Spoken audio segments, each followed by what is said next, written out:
On the good side naman, ito yung reason guys kasi no kung bakit yung iba gigil sa inyo. Kasi lalo kayong pinagpapala, lalo kayong binibless sa buhay nyo mga kapiksi.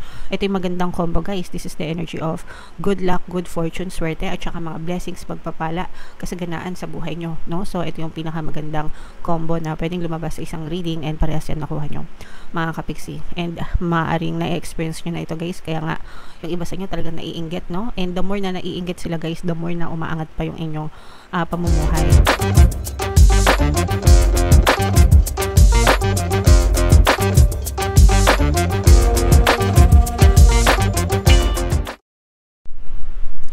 Hello guys, hello Scorpio, welcome back to Pinay Pixie Tarot. Ang pamagatang episode natin for tonight is No Moon Kapalaran para sa Scorpio, Sun, Moon, Rising, Sun, and Venus.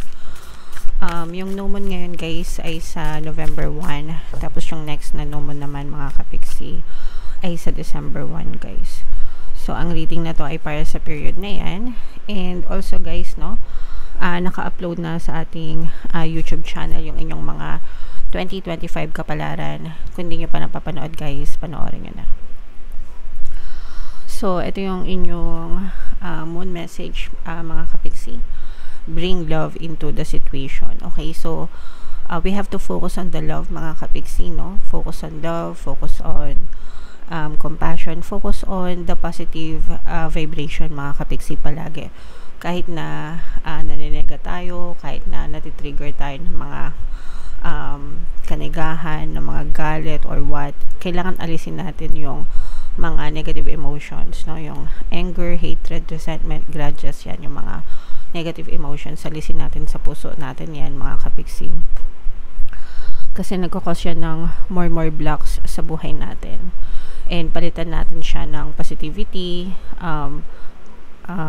pagpapatawad, pagpapasalamat, pag-ibig, pagmamahal, pangunawa, no?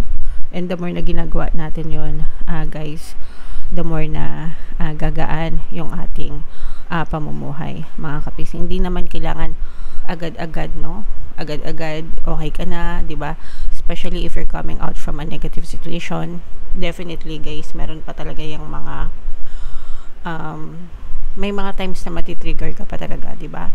Pero kailangan mo lang paglabanan, kailangan mo lang matutunan na tanggapin guys, na magiging ma-okay din lahat unti-unti hanggang sa tuluyang mawala yung galit nyo sa buhay ng mga kapiksi. Okay? So you need additional meanings for this card guys. You need to be more detached from this situation. Baka yung iba sa inyo, baka nag-i-spiral kayo masyado sa mga bagay na nangyayari sa inyo. So you have to detach. Ibig sabihin medyo iwasan nyo, i-divert nyo yung attention nyo sa ibang bagay. Libangan nyo yung sarili nyo, maghanap kayo ng mapaglilibangan, maghanap kayo ng ibang mapag-uusapan. Sometimes kasi pag may mga problema tayo, or oftentimes, di ba, pag may problema tayo, palagi natin kinakausap yung mga BFF natin, tas sabi ng problema sa kanila, without knowing na kapag ginagawa natin yon, of course, naghahanap tayo ng mag-comfort sa atin, but we're also not detaching from that situation. Ibig sabihin, paulit-ulit lang din nating inaalala yung sakit, no? So it's doing us more harm than good. Imbis na maka-move on tayo, di ba? So ang pinaka the best is libangin nyo yung sarili nyo mga kapiksi. Okay? Thinking outside the box will bring the solution. Pwede kayo manghingi ng advice, no, sa ibang tao, kasi pag ginagawa nyo yun, meron silang ibang perspective na nakikita na hindi natin nakikita. So pwede tayong manghingi ng advice and payo sa kanila mga kapiksi. Improve your karma by doing some charitable work mga kapiksi. So yung charity, no, nakaka-raise talaga ng good karma yan guys. Good intentions equals good karma mga kapiksi. And every time na gumagawa tayo ng mabuti, para tayo nagde-deposit sa ating karma bank, no? Bangko ng karma, palagi niya iisipin. And by the time na kailanganin nyo, pwede kayo mag-withdraw dun sa karma bank na yun. So, the more na parang savings account, ganyan, Karma Bank, no, bank account.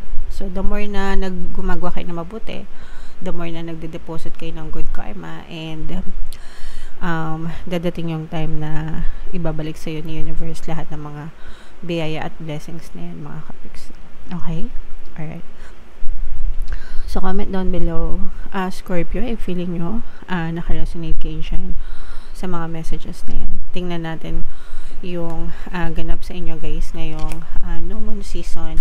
Shuffle natin to, guys. Habang sinashuffle ko to, panoorin nyo muna yung video natin regarding sa ating paano mag-manifest ng abundance video course. Kapiksi, sawa ka na ba sa mga struggles at hirap sa buhay mo? Masipag ka ba at masikap sa buhay ngunit hindi ka pa rin umaasenso? Ilang beses ka na bang nag-attempt mag-negosyo at mag-invest pero palagi ka pa rin nalulugi? Sa pagkakataon na ito ay maaaring may subconscious beliefs ka na nagiging balakid sa iyong pag-unlad at pagyaman. Introducing, paano mag-manifest ng abundance video course. Dito ay matututunan mong ma-overcome ang mga balakid mo para tuluyan ka ng umunlad, umasenso, sumagana, maging matagumpay, successful at maswerte sa iyong kabuhayan, pera, trabaho, negosyo, salapi at kaperahan ng bonggang-bongga. Dali, mag-send na ng email sa pinoypixie@gmail.com at simulan na ang iyong pagyaman ngayon.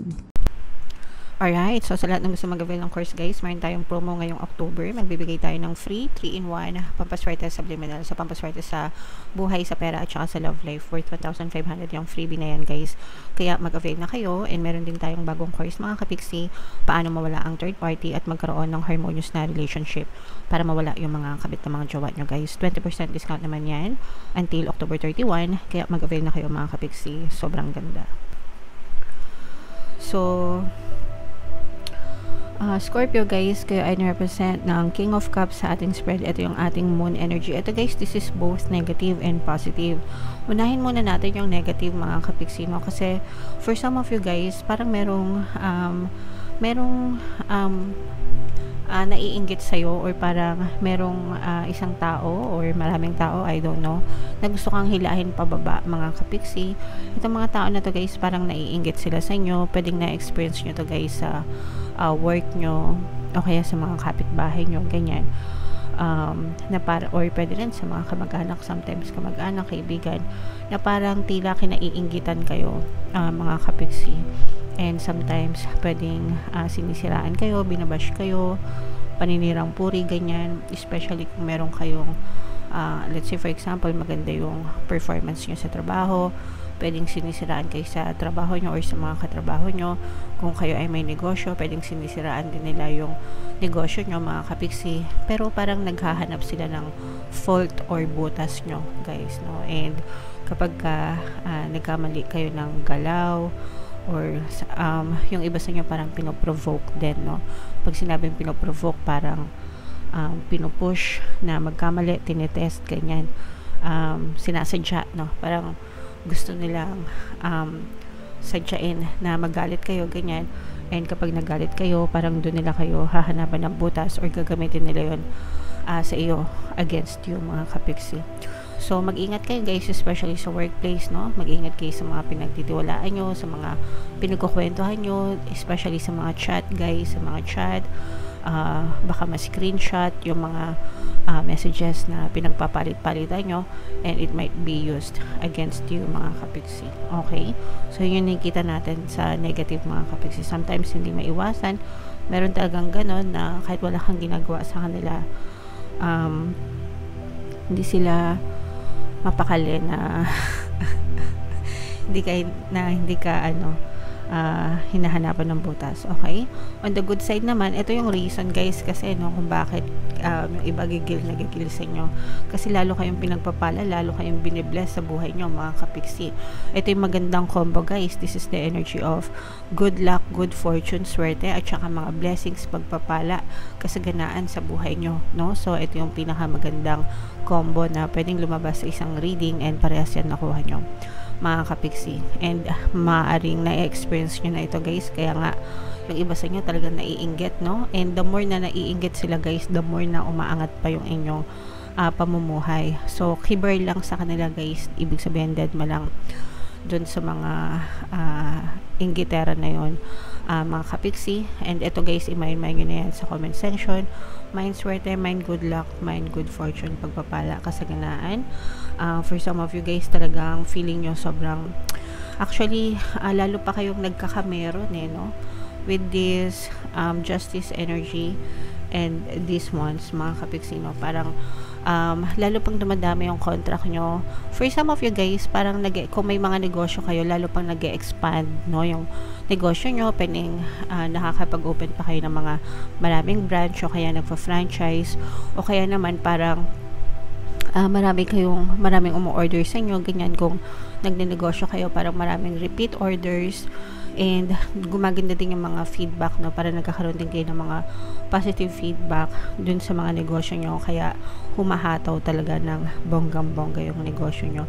Kung kayo ay mga freelancer, parang humahataw din yung mga positive feedback sa inyo, kaya nagkakaroon kayo ng more clients na gusto makipagtrabaho sa inyo, mga kapiksi. But definitely this is bringing in more money sa inyo guys ngayong November, kaya i-mind nyo na yan guys sa comment section.